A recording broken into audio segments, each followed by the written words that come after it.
Hey everyone, welcome back to my channel. Today I am doing my spoiler review for part 1 of Rhythm of War. So this is a spoiler chat, and I'm going to be doing a spoiler chat for each different part of the book. There are 5 parts in total for Rhythm of War, so as I finish each part, I will sit down, do a spoiler chat with you all, and then eventually I will do a spoiler-free / spoiler review of the entire book, but I definitely wanted to keep you all updated as I was reading it because there's just so much going on, there's so much to talk about, and I'm just loving it so far. So I thought the best way to talk about part 1 would be to start with talking about each of the different characters' storylines, and then I'll talk about my overall thoughts and theories for where the rest of the book is going to go. Starting with Kaladin.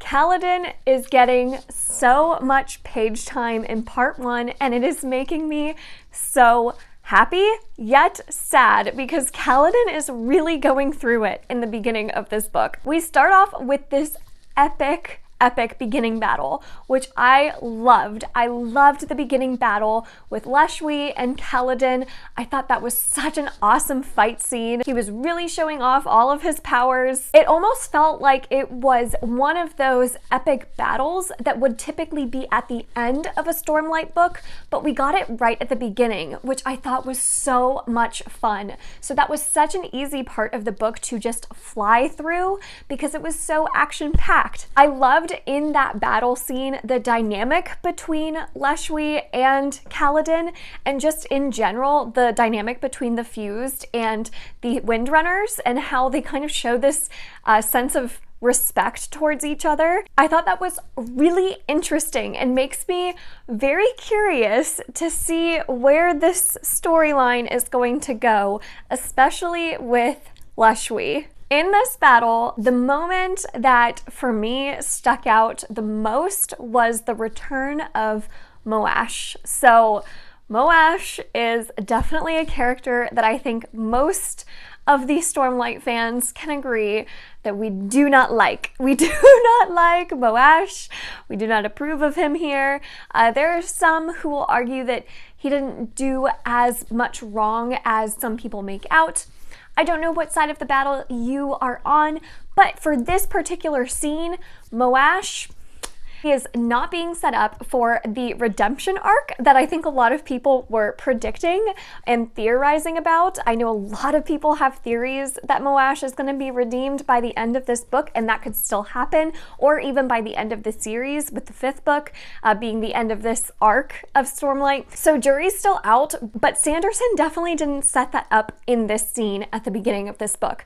In fact, Moash did something that was so unbelievably horrible to Kaladin, and the moment that he basically told Kaladin to go kill himself, not okay. Not okay. I do not like Moash.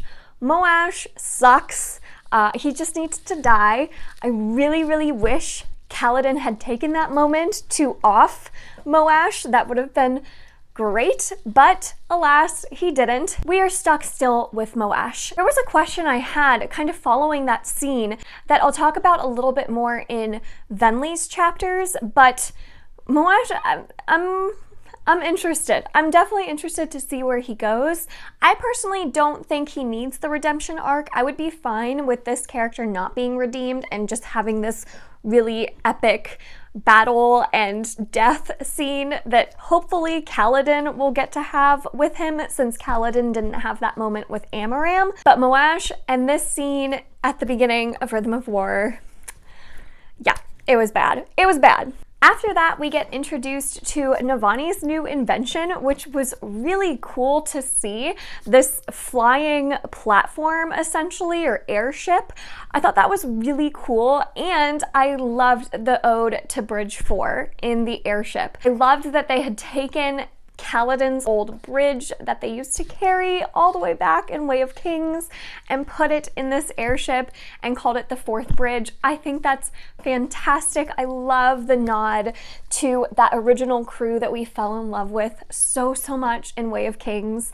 Way of Kings is still my favorite Stormlight book. We'll see after Rhythm of War if that changes, but that was just so nice to see because I just adored that crew so much. So that was great. But after that scene, we get probably what is one of the saddest Kaladin scenes for me to read about, and that is the moment with Dalinar and Dalinar releasing Kaladin from duty. That hurt. It really hurt, and I totally agreed with Dalinar's actions. I think that Dalinar was in the right there and definitely is trying to look out for Kaladin. I think he could have probably done it a little bit sooner even, but I think that that was the appropriate thing to do with Kaladin, and Kaladin even recognized it in himself that that was the right thing to happen at that time.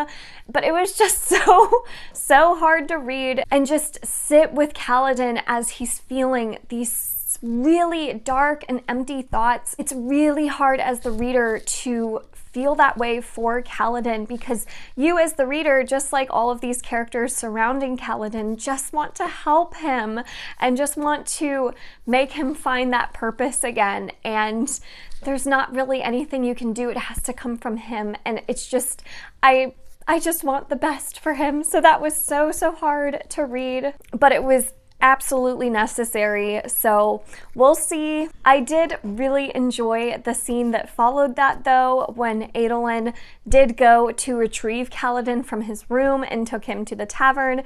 Granted, Syl did come and get Adolin to do that. Adolin didn't do it on his own volition, but I did think that that was really awesome, that moment between Adolin and Kaladin, and I really do appreciate their friendship. I really like seeing these scenes between them. It really makes me like Adolin a lot as a character. And then actually getting to the tavern, I thought that the dynamic between Adolin and Kaladin was even better than the dynamic between Adolin and Shalon. And I'm going to talk a little bit more about the dynamic between Adolin and Shalon when I talk about Shalon's chapters. But I really like this tavern scene. I just really like sitting with our main crew and just getting to enjoy time with them and see all of their banter back and forth. I think it's fantastic. I will say the casual mention of Kaladin having a girlfriend was very unexpected because we didn't see that as the reader on the page. That happened in this time jump between Oathbringer and Rhythm of War, which was a huge bummer. I would really like to see those moments a lot more on the page. So it is a bummer that we didn't get to actually see that as a reader, and we're kind of just told after the fact that it didn't really work out between them. And then another sad scene follows that, and that's what I'm saying with Kaladin's storyline at the beginning of this book. It is so sad, and that is the departure of Rock. Rock leaving to go back to his homeland to be judged for killing Amaram. Oh my goodness, that was so sad when Rock essentially walked out the door and told Kaladin that that would be the last time that he would see him. I really hope that's not the case. I hope we get to see Rock again. Rock was one of my favorite side characters from the very beginning, from Way of Kings. He was one of my favorites, so it was really sad to see this moment between those two characters and have to come to the realization that this might be the last time we get to really hang out with Rock and see his friendship with Kaladin develop even more. We might not get that. So I hope that's truly not the last time. I'm hoping that something will happen where we get to meet Rock again, but if it is the last time, that was really sad. So this next scene with Kaladin is actually one of my favorite scenes in the entire part 1, and I am going to put a little spoiler alert here for Warbreaker. If you haven't yet read Warbreaker, I would go ahead and skip this until you no longer see that little alert on the screen. So the scene that I'm referring to is the scene between Kaladin and Zahul. Zahul also being Vasher from Warbreaker. This was such an awesome scene. I almost felt like I was reading a sequel for Warbreaker. I couldn't believe that not only is Zahul very clearly stating to Kaladin, I am not from this planet, I am from a different planet, and totally introducing him to the whole concept of the Cosmere and world hopping, but he's also using the magic from Warbreaker with the scarf going from red to gray. That was so awesome. I loved that fight scene. I loved that Vasher was somehow able to beat Kaladin in that duel just by having a scarf and like a sheet or something. It was fantastic. It was such a great scene. I loved it, and I loved it so much because it felt like it was really bringing together a lot of the Cosmere. For the first time reading Stormlight, I agree with the major consensus that you should read Warbreaker prior to Words of Radiance. I think is where you really need Warbreaker to start seeing some of those pieces. But this is where I like have to say, please go read Warbreaker before you read any more Stormlight books, because it's really starting to bring in some very obvious connections that weren't as obvious in previous books, I don't think. So this just feels like a turning point for not only Stormlight, but for the Cosmere in general, because of scenes like this where it's just so blatant that these are our other stories coming together, and it's so exciting. I can't wait to see even more of this, especially since I'm a huge fan of Warbreaker. This was so much fun. Then moving on, so no longer any Warbreaker spoilers. The very ending revelation with Kaladin and his father Lirin having that exchange that Kaladin would now become a surgeon was very appropriate, I felt like. It felt like we were just coming around full circle, right back to where we started in Way of Kings when Kaladin was having this internal debate with himself on whether he wanted to go off to war or be a surgeon. Here we are once again, he's going to be a surgeon. It just feels like a complete turnaround. I just really appreciated that. I don't know that it will actually happen, we will see, but I'm excited and I really liked how that storyline for part 1 ended. Let's move on to Shalon, who had some really great moments here, especially because of some Cosmere implications as well. So you're going to see a theme. I really like the Cosmere implications that are in this book so far. That's one of my favorite things. First of all, the scene where she gets kidnapped and is taken to the Sons of Honor and is able to get a meeting with, I believe it's pronounced Ialai. I'm not sure how to pronounce Sadeas's wife's name. I think that's how you pronounce it. I'm so sorry if my pronunciations are wrong. I have a couple of friends that I've been talking to Stormlight with, and all of my pronunciations are so incredibly inaccurate that I'm just so afraid to mispronounce something in this video. So I'm sorry if Ialai is not correct. But we start off with Ialai and that whole scene between Shalon and Ialai getting killed. I thought that was huge, really raised the stakes right away. I was pretty shocked by that. But I also really liked that Ialai instilled this mistrust for the Ghost Bloods in Shalon. I thought that was really interesting. And I also thought it was an interesting scene because we're really seeing now Shalon become more comfortable with this uncomfortable new normal. So what I mean by that is now Shalon very much has established that she has these 3 separate personalities, Shalon, Veil, Radiant, and she was able to very easily kind of switch between those personalities in this beginning scene.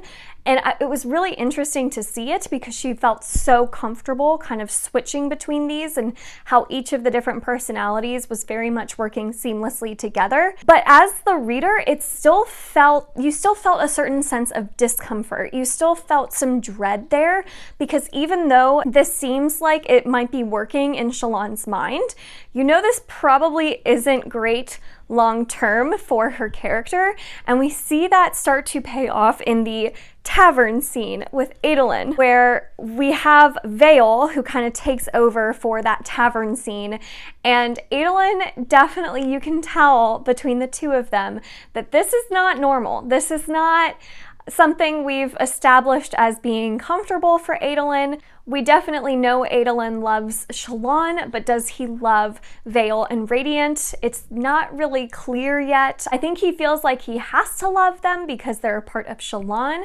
but it's very curious to see that dynamic and see how uncomfortable Adolin is with it.